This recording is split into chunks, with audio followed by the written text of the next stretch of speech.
Sawa bwana, kwenye kile ambacho kilikuwa kinasubiriwa na watu wengi kufuatia ambacho tunaweza tukakiita mgogoro ama kulikuwa ni mvutano kati ya viongozi wanaoongoza klabu ya Simba Sports.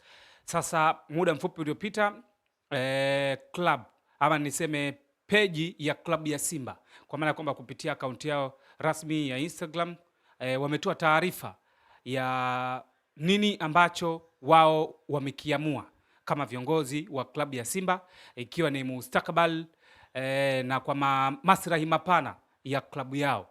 Tukumbuke ni juzi ambapo Murtaza Mangungu ambaye ni mwenyekiti wa klabu ya Simba kikatiba alionekana Bunju, ambako alikuwa na mkutano yeye kama mwenyekiti, na akateua baadhi ya wajumbe watakaoiongoza ile bodi ya wadhamini ya klabu ya Simba Sports. Kulikuwa na majina kama Amos Makala ambaye ni mkuu wa mkoa wa Arusha, lakini pia alikuwepo Try Again, kwa maana ya kwamba amerudishwa kundini.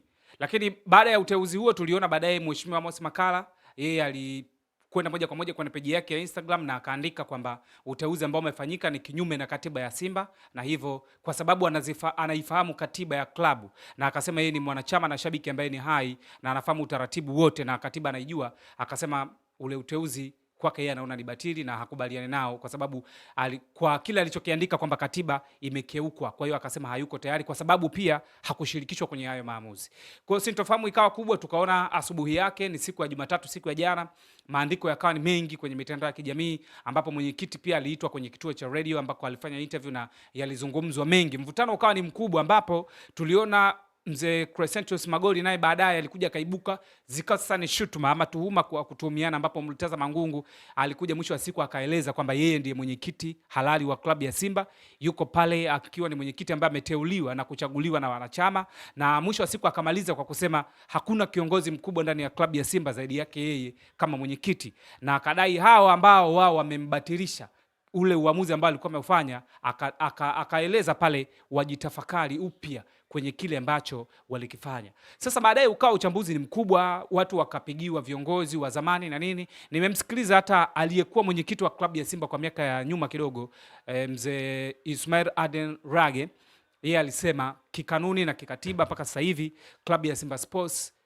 mwenyekiti ama boss ni Murtaza Mangungu, kikatiba ndivyo inatambulika hivyo, na alichokifanya yuko sahihi kufanya uteuzi. Hivyo ndivyo ambavyo alizungumza Ismail Adenlag. Lakini pia nilimsikiliza alikuwa mwanasheria wa kamati ya TFF mzee Eliud Mvela, yeye alimlaumu Mangungu kwamba ndiye chanzo cha migogoro ndani ya klabu ya Simba.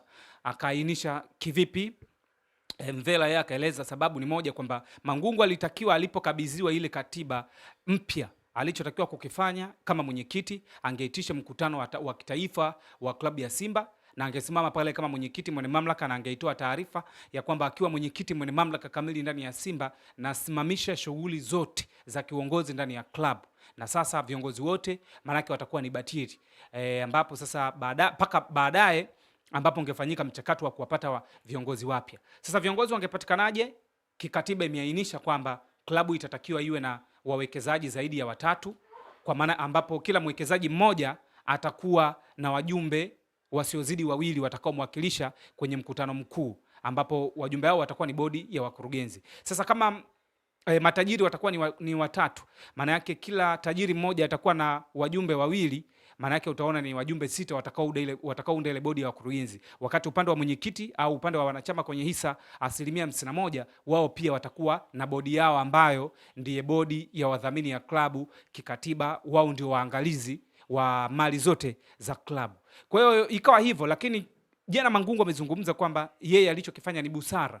Sasa kuna maswali yakawa ni mengi kwamba kama alichoamua ni busara, kwa hiyo tukubali kwamba hata maamuzi aliyoyafanya pia paka sasa hivi tunaona yamekwenda busara. Tukaona kuna baadhi ya wanasheria wameandika, wengine wanasema hakuna sehemu sheria inasema kuna maamuzi ya busara, isipokuwa kanuni na utaratibu na sheria ndio vitu ambavyo huwa vinafuatwa. Sasa tukawa tunasubiri, baadaye tukaona Crescentius Magori ambaye yeye ni mwenyekiti wa bodi ya wakurugenzi ya Simba Sports, kwa maana kwamba yeye anatokea upande wa mwekezaji, kwa maana Mohamed Dewji. sio peke yake Magori, ile bodi ya wakurugenzi wapo wengi, lakini Magori yeye ndiye mwenyekiti wa ile bodi ya wakurugenzi ya Simba Sports. Tukaona alitoka baadaye na yeye akazungumza vitu vyake vingi, lakini mwisho wa siku ikawa ni sintofahamu, kwa sababu yale majibizano unaweza ukasema ni kama hayakustahili, kwa sababu wale ni viongozi wakubwa mno ndani ya club. Lakini mwisho wa siku Magori akahoji kwamba kama Mangungu yeye anajiita ni mwana Simba mwaka 2018 wakati mchakato wa club unaanza, yeye alikuwa wapi? Na akawataka wanasimba, Magori akasema wanasimba watambue yeye ni kiongozi halali, ni kiongozi ambaye anakosa hata muda wa kupumzika kwa sababu ya klabu ya Simba. Akasema anaipigania sana Simba, na aliwaambia wanasimba, mtambue mimi ndiye mtu pekee ambaye naipigania sana Simba, nipo kwa ajili ya maslahi ya klabu ya Simba Sports. Sasa maswali yakawa ni mengi, lakini mwisho wa siku taarifa kwa umma imetoka muda sio mrefu sana kutoka kwenye kurasa za Simba, na kilichoamliwa ni kwa maslahi mapana ya klabu. Tukumbuke hizi ni taasisi, maana yake zenyewe zitabaki, wewe utaondoka. Sasa ni kipi hicho ambacho klabu ya Simba imekiamua? Nataka tuungane na mchungaji wa Simba ambaye tunataka tusikie yeye kama mwanachama na shabiki wa klabu hiyo, mtazamo wake ni upi kwenye hiki kinachoendelea, lakini msimamo wake labda pia, hata kama atakuwa kuna upande anaunga mkono. Tufuatilie sasa mazungumzo haya na mchungaji wa Simba. Niko Tunduma. Uko Tunduma? Habari gani huko wakazi wa Tunduma na mashabiki wa Simba? Huko ni mwendo wa jezi tu, jezi za Simba. Jezi mpya. Watu jezi za Simba, jezi mpya. Ndio. Kuna blue, kuna nyekundu na kuna nyeupe. Sawa. Yeah. Na vipi mwitikio wa jezi mpya hizo kwa mashabiki unavyoona? Mwitikio ni mkubwa sana. Ndio. Watu wananunua jezi, huwezi kuamini. Ndio. Wananunua jezi, na mbaya zaidi ni kwamba nilichogundua huko watu wanapenda sana jezi nyeupe. Wanapenda sana nyeupe? Nyeupe wanazinunua sana. Sana.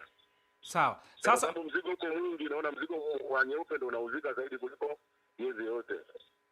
Ndio.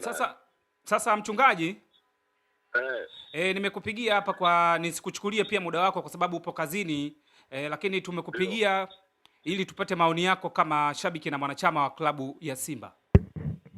Ndio. Nadhani umeona kile ambacho kilikuwa kinaendelea kwenye siku hizi 2-3, hasa jana. Upande wa viongozi kila mmoja amezungumza lake. Tunataka kujua wewe una kipi cha kuzungumza na wanasimba na hiki kinachoendelea ndani ya klabu. Kwa upande wako umekitazama kwenye engo ipi? Yaani hao tunaona wanaongelea wote ni moja tu, timu kupata mafanikio. Yaani nia ni moja ya kutafuta mafanikio ndani ya Simba Sports. Nia ni moja ya kutafuta mafanikio. Sasa njia zinakuwa tofauti. Huyu anahisi kwamba njia hii akienda itakuwa ni bora zaidi kuliko njia hii. Hii ndio shida inapokuja. Lakini wote ni hao ni nzuri ya kutafuta mafanikio. Sasa mitazamo lazima iwe tofauti.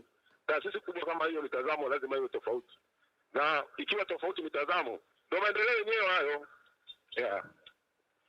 Sawa. Sasa kwa klabu kama Simba, wakati mpinzani wenu akiwa anaendelea kujiimarisha, mnakwenda kwenye michezo ya ufunguzi wa ligi kama ngao ya jamii, mnakwenda kukutana na mpinzani wenu ambaye ni Young Africans, kwa maana ya mtani wenu, inaibuka migogoro kama hii. Tunaona mashabiki ni kama vile wamekata tamaa. Yule kata tamaa atakuwa sio shabiki wa Simba. Ndio maana nikakwambia kwamba mitazamo inakuwa tofauti. Taasisi kubwa kama hiyo mitazamo haiwezi kuwa mmoja. Lazima kila mtu atakuwa na mtazamo tofauti. Katika mitazamo kuna mwafaka. Sio bora sasa hivi hapo mkubaliana tena wote kwamba watu wafanye kazi.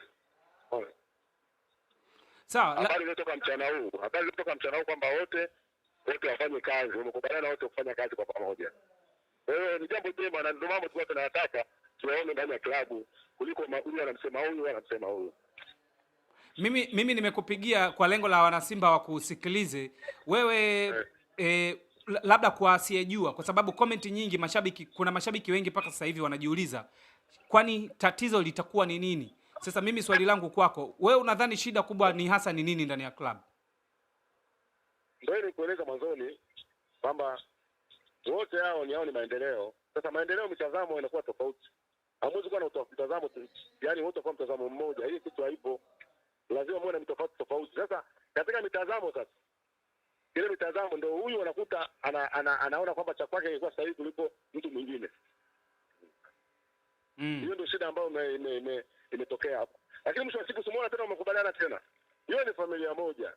Familia ikishakuwa na mitazamo tofauti, ni familia ambayo inaonekana ina mitazamo wa muda mrefu. Ni mtazamo wa maendeleo.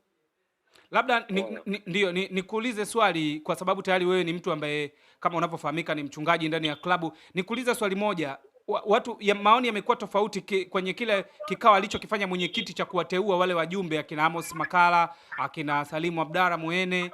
Wewe kwa upande wako alikuwa sahihi mwenyekiti ama kulikuwa kuna shida?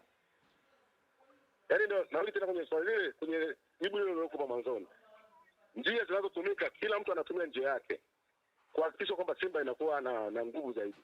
Kwa hiyo wale waliona ni sahihi, hata wanaosema nao wanaona ni sahihi. Kwa hiyo mwisho wa siku unakuja kugundua kwamba wao nia ilikuwa ni moja. Nia ni moja, ila njia wanazotumia ndio njia zinakuwa tofauti.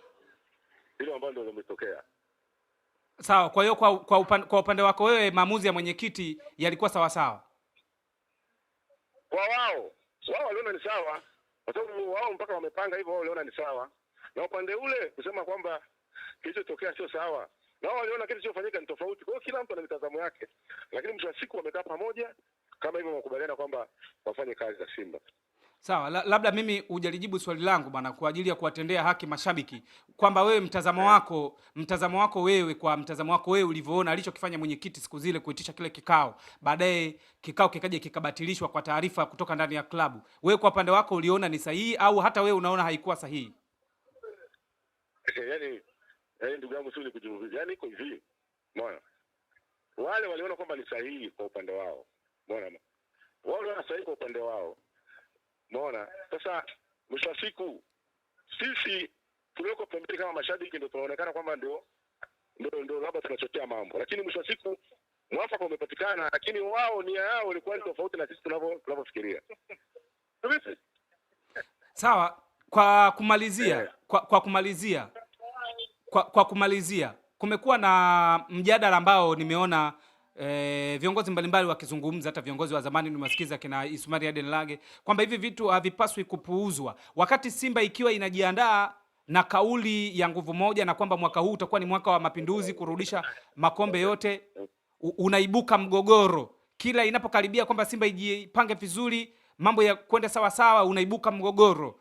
Kwa nini haya yanakuwa yanatokea, wewe unavyodhani?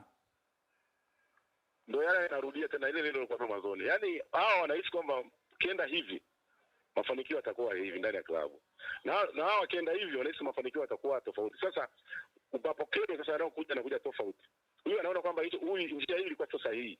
Huyu anakuambia njia hii ilikuwa sawa. Lakini wote ni hao ni moja kuijenga klabu. Sababu wote ni wana Simba. Ni mtu mwingine anatoka nje ya Simba sawa, lakini wote ni wana Simba. Ndio nikakwambia mwisho wa siku Simba tena wamekaa pamoja tena. Kwa hiyo hao watu familia ukiona familia inasemana ni familia moja, lakini mwisho wa siku wanakaa kwenye mstari mmoja, ni ule ule, wanasuluhisha na maisha yanaendelea. Sawa, mimi swali langu la mwisho, na nisichukue muda wako sana mchungaji. Bwana, tunafahamu kwamba nyinyi tayari mlikwisha kabidhiwa katiba mpya. Niko sahihi mchungaji? Mchungaji, tuko sawa sawa? Wamekabidhiwa katiba mpya, ndio. Sawa, mmekabidhiwa katiba mpya. Sasa inaonyesha katiba mpya inavyotaka ni kwamba hii bodi ya wakurugenzi iliyoko sasa kikatiba haipo kihalali kikatiba, pamoja na kwamba katiba bado haijaanza kufanya kazi moja kwa moja. Yaani hawa wamesema hii katiba ambayo wamepewa ndio kutoka serikalini, wao wanaona ni walipo na serikali. Kama walipo na serikali, mwisho wa siku sisi wanachama ndio tunakuja kuamua kinachoendelea. Pamoja na serikali kupendekeza, lakini mwisho wa siku sisi tunakuja kuamua sisi kama wanachama. Yaani mwisho wa siku lazima tuamue sisi, kwa sababu klabu ni ya sisi wanachama. Klabu ya Simba sio ya mtu. Klabu ya Simba ni ya wanachama wote. Ndio. Na sio wanachama tu, mpaka mashabiki na wanashabiki. Ndio. Hakuna mtu mwenye hati miliki na klabu ya Simba. Kila mtu ambaye mwanachama wa Simba anahusika na Simba yao. Hakuna mtu mwenye hati ya Simba kusema hii Simba ya kwangu. Ndio maana watafanya mwisho siku lazima ya warudi kwa wanachama ndo arizie kwamba twende na mstari huu hapo. Kinachotokea. Wanachama kwa maana ya kwamba nyinyi upande wa Isa 51%. yani hii 41 na 49 ziko kisheria. Ndio. Kama ziko kisheria, lazima sheria ifuatwe na maisha yaendelee. Ndio. Ndio inapokuwa Sawa, tumalize bwana. Umeona Yanga bwana, mwisho wa siku Shalulile amevaa jezi ya klabu ya Yanga jana na tarehe 12 nadhani umeshaona vipi kazi itakuwepo. Yaani shughuli inakuja kusajili wachezaji ni swala lingine na kuja kupata matokeo ni swala lingine. Ni vitu viwili tofauti. Hapa walikuja makocha wakubwa lakini wakaja wakashindwa. Hapa walikuja wachezaji wakubwa wakaja wakashindwa.